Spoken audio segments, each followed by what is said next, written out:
So let me stop you. I wanted an extended answer so that the viewers get a sense of where you are coming from. What you are saying, correct me if I'm wrong, is that you are retaining the flexible multilingual formula.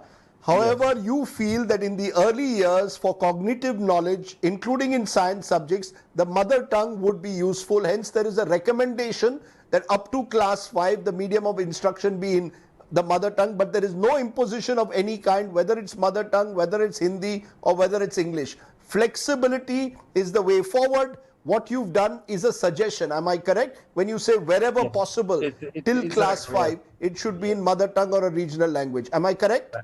Right. Okay, great. So you've in a way given us clarity on.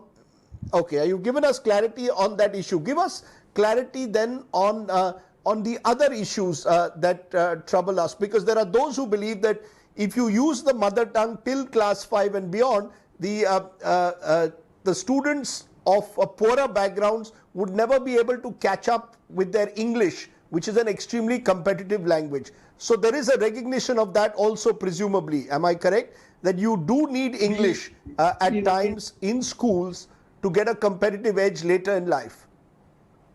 What you want to call as a competitive edge and how to reach that competitive edge is the question that one has to ask. At what level and how many would like to go through a competitive edge with respect to this? The language and the policy should provide the facilitate those kind of a thing. The facilitation of those kind of competitive edge comes because the poorer section of the society has been dealt with in the context of the policy with respect to the support they will get financially and otherwise in the educational system. And that will encompass everything that you are worried about, the poorer section, not only about the language alone. So we think the policy has enough provisions at different points in the document to deal with this kind of situations, not only with respect to language, not only with respect to taking up professions, not only with respect to a career choices, not only with respect to updating oneself in life because of the dynamic nature of the language, so of the dynamic nature of the knowledge evolution. I think the provision does exist in the policy, and we think that will take care of the kind of concern that you expressed, Rasti. You know, the new education policy seems to depart from the previous 10+2 format, you know, the format in which people like me studied when we were in school. You seem to be going to 5+3+3+4. What is the rationale beyond this, that first till class 5, then class 8, then 3 years, and then 4 years preferably as a potential undergraduate course? What is the rationale there? If you look at this is actually the considerations related to this kind of fixing up the scheduling of a school education comes from our better understanding of neural sciences. We had a lot of discussion with the people who have been working on the early childhood education and also the early childhood care, coming out of the fact that how their brain growth evolves. And if you look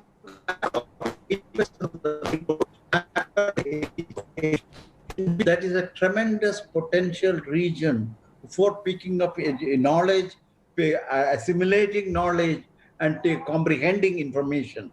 So that is one of the considerations that we have taken into account in making you have a brain which has evolved and has gone up to 85%. The second is not all children grow to that 85% in a linear fashion. There are multiplicity of paths in which the children go towards that flattening part of the curve around 85%. And therefore, we have to cater to the ability of individuals to comprehend knowledge. For example, a student may be strong in mathematics and not necessarily strong in language because of the nature of the brain in the concerned part of the brain. And so we have addressed that individual way of growing the brain by the nature, and which need to be folded into a strategy to provide education to these youngsters. So this all happens up to the age of 8. So what I want to say is you cannot have a structured form of learning up to the age of 8, structured, because different brain growths are at different paces. So we cannot. So that is why we call it as a foundational period, a period were perceptual, conceptual, and subsequently prescriptive, and finally ability to fix up abstract ways of thinking. So there are 4 steps in which the brain growth capability is identified, and the educational structuring and the school level because of this.